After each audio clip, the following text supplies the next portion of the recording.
And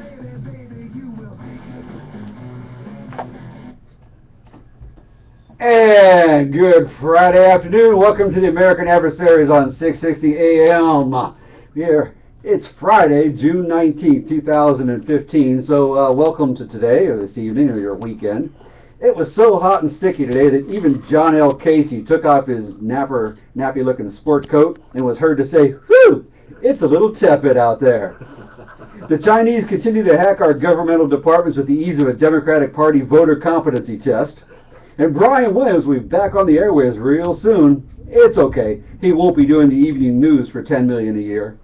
Don't feel too bad for him. He's going to MSNBC for just slightly less. Chris, did I ever tell you about the time I saved Brian Williams' life in the Antarctica? As my submarine had just punched through the polar ice cap down there. And, well, I guess there he was. There he was. And I offered him a warm cup of soup. Anyway, more about that later.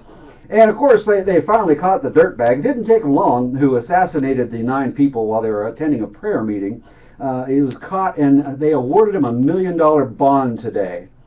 The $1 million bond, that makes me angry. But I understand why they had to do it. The pastors and priests and all of our spiritual guides ask us to pray for the victims and their families, the neighbors in our country, which I do. And I fully understand why. They ask us to pray for the dirtbag's salvation. That makes me angry, but I understand why I should. Then President Barack Hussein Obama tells me that it's all about hate, black versus white, and that gun ownership is the real problem. I think he's gone back to the old Rahm Emanuel playbook of never let a good crisis go to waste. That is, if you can make political gain out of it. The lack of leadership, divisive speech, and rhetoric makes me angry. Now, not Christopher Hart angry, mind you, but darn close. And I don't understand why. Maybe our host, because he's a lot smarter than I am, can help me gain the insight I need to understand why it's all still Bush's fault. Here he is, Mr. Christopher Hart. It's always Bush's fault because he never fights back. All right, but we do here, folks, because you got the American Adversaries. It is drive time, prime time on AM 660. The Answer, a little bit wet out there here and there, so be careful if you're on the roads. You might run into some slick stuff, but you won't hear any slick stuff here. You're going to hear the straight talk, like you just heard from Dr. Ken Vihek. And that's right, I am Christopher Hart, and you are listening to us as we come to you live from the Mercury Free Broadcasting Studios. Don't forget, for the very best in general dentistry, health-centered dentistry, and mercury-free dentistry, call my dentist, Dr. James E. Hardy, at 407-678-3399. Lucas Paris has his back up on the Periscope tonight. Hey. So you can go to YouTube and you can see us on our channel, which is, what's our channel again? Get that mic up there. You got his mic going? Is this thing working? What's our channel again? That would be American Adversaries TV. And that would be Lucas Paris. The Periscope. The Periscope. And Nicholas Cicero is on the bridge, so he's manning all the controls and gadgetry. And he can also handle the phones. So if you'd like to be a part of the show, give us a call at 407-774-8255. Thanks so much for that great introduction there, Ken. You touched on a lot of bases that we'll be touching on tonight. Yeah, we got a lot to talk about. We'll be talking about Barack Obama's response to what happened the night before last. Shameful. And the response that some of the families are having to what happened the night before last. I think perhaps the president could take a lesson from some of these folks. And then because Dr. Ken Vihek is a psychologist, PhD, I want to take advantage of him tonight, and we'll have a session. Okay. I want to have 2 sessions, as a matter of fact. I want to have a session about this guy, Dylan Roof. Okay. And then I want to have a session about that gal, Rachel Dolezal. Man, two vastly different pathologies. I want you to try to help us sort it all out, because it has a lot to do with the underlying things that happened. Well, at least, of course, in Roof's case, and what's going on with Dolezal, because there are lessons that I think need to be learned here. But first of all, the president did try to make it all about hate and black and white and gun ownership in particular. Even going as far as to say that this sort of thing doesn't happen in other advanced societies, at least not as frequently as it happens here, which actually is not quite accurate. Imagine that. Yeah, Okay. yeah. As a matter of fact, of course, we don't even have to go back any further than, what was it, January this year, a Charlie Hebdo. Yeah. You know, Yeah, over geez. there in France, and I got a whole list of them here. Matter of fact, let me pull it up. Just take a second. Yeah, Charlie Hebdo was just the most recent one, and that was 2 gunmen. Yeah. You remember? And then they shot the cop who was laying on the ground because he didn't have a gun. Yeah, did they It use took- rifles, by the way? It seemed like they did. That's Yeah, right. And this guy used a handgun. So Yeah, he used a great comparison. Yeah, he used a 45. Yeah. And I've heard a couple of varying stories about how he got his hands on the 45. One was that he was given the 45 by his father as a gift of some sort. Mm-hmm. And when I say some sort, I don't know if I'm Christmas or birthday or Halloween or whatever. But then I heard that no, the parents actually gave him money, and he went out and bought the gun himself. I also heard that the mother didn't trust him with the gun and had taken the gun away from him, and he basically stole it back. So I guess she should have just, if she was going to take it away from him, gotten rid of it entirely. Let me just kind of, before we get, I want to we'll get to him in a minute, but I want to take care of the president first. Okay. You know, as I said, the killings in France were the most recent. In 2011, Andres Behring Breivik killed 8 people by setting off a van bomb in Oslo before going on a killing spree to kill 69 more people, mostly children, who were at a summer camp. That's the single, by the way, that is the single in Oslo. That's in Norway, right? Oslo, Norway. That is the single worst shooting spree in world history of this type. Because you're talking about 69 people he shot, and then of course the people he blew up in the van. And then there was in the Czech Republic, 9 people were killed just a few years ago. In Erhard, Germany, a couple of years ago, an expelled student murdered 13 teachers, 2 students and a policeman. Well, that's 16. That same year in Serbia, in the village of Velika Ivanka, I hope I'm pronouncing that right, a gunman. Now, in most of these countries, you can't have a gun. Yeah. You see? And this is why it's easy. This is, once again, this guy, you know, people, why did he go to the church? Well, because that's where he knew he'd find people who weren't unarmed.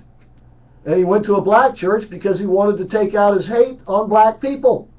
So you put 1 and 1 together, you get 2, and you go down there and boom, boom, boom. And he would have killed everybody in there had he decided not to. Right? Correct. And then a lone gunman in England killed 12 people and injured 11. As a matter of fact, I don't recall the date or the circumstance, or I mean the town. And by the way, it's not just in Europe and the United States. In 2013, in Rio de Janeiro, a fella killed 12 children and seriously wounded another. So this is going on all over the place. In China, they hack them up with machetes and knives. And in England, the rampage went on for like half of a day because the guy was the only one armed. Yeah. And I noticed you didn't list any of the Mexican cartel murders either. Well, I mean, there's a plethora of those. Well, they have good reason to be killing each other down there, right? Yeah. Yeah, sure. And the same thing goes for the murders on our streets. You know, this guy just killed them all at once.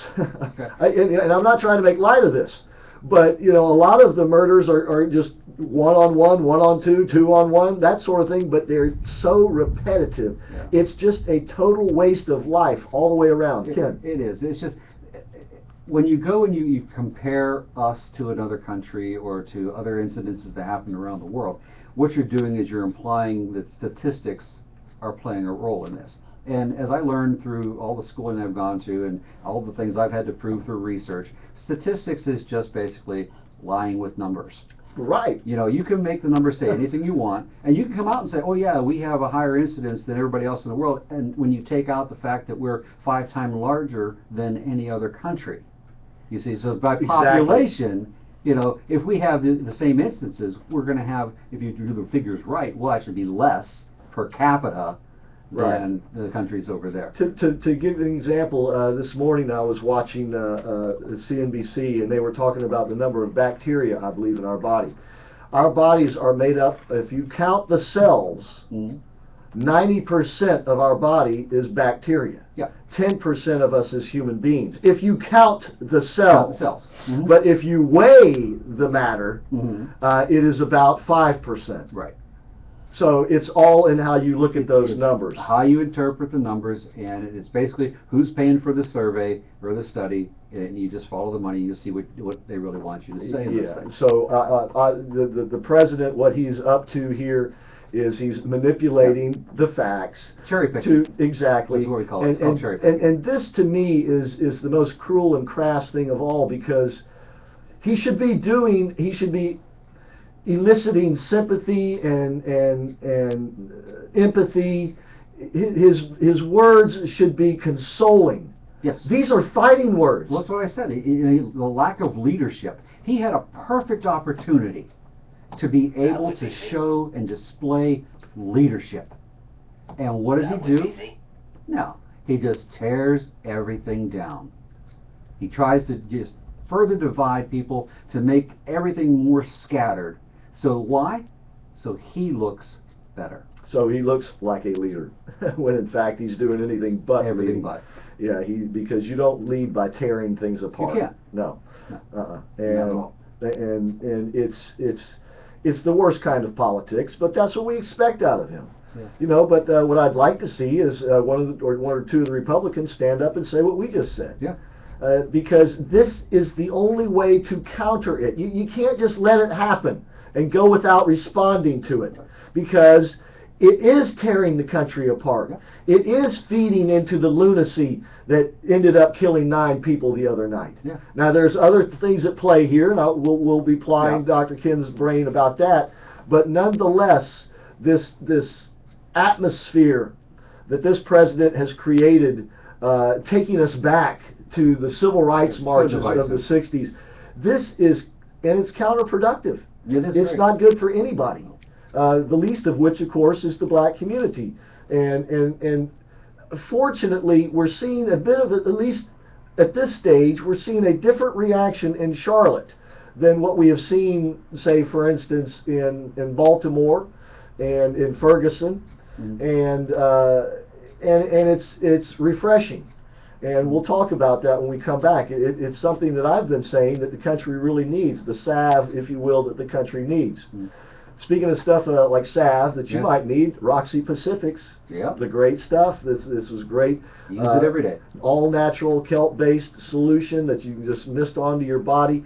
And I was doing a little trimming today of a bougainvillea bush. You know what those are? I have no idea. Oh, well, they got some nasty thorns on them. I mean, it's. Okay. I believe it's. And Lucas, correct me if I'm wrong, but I believe it said that was what the Jesus's crown of thorns was made out of. It was supposed to be something along that lines within that same vein or family of plant. Yeah. It grows like a vine, and everybody knows out there with the nose of bougainvillea. They want like nasty thorns, and they're worse when they fall on the ground because they dry into these like nail-like things. Gotcha. And then I got scratched with those today. Put the Roxy on it. No pain, there you go. No fuss, no fuss. I tell you what, folks, go to skinfix.us if you want to fix your skin or keep your skin fixed. Go to skinfix.us. We'll be back. Yep. Let's get this part up.